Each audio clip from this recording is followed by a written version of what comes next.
Williamstown already up 6-1 as Tyler Kaiser chops one into the ground, but uses the speed to turn that into a base hit. He'd advance to second, then Colt Reinard brings him in as Kaiser avoids the baseball there, making it 7-1 as he crosses home. Jackets, though, just getting started. Jacob McIver bombs one out to the fence. That'll bring home 3 more runs, and McIver into third with a triple.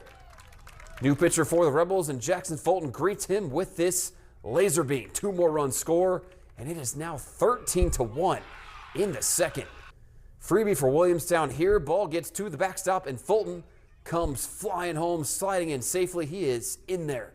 Now Turner Shriver on the bump, and he finally ends the inning with a K. And then he's going to help himself out at the plate, dropping in a single into shallow left field. But Williamstown wins big in this one, 16-1.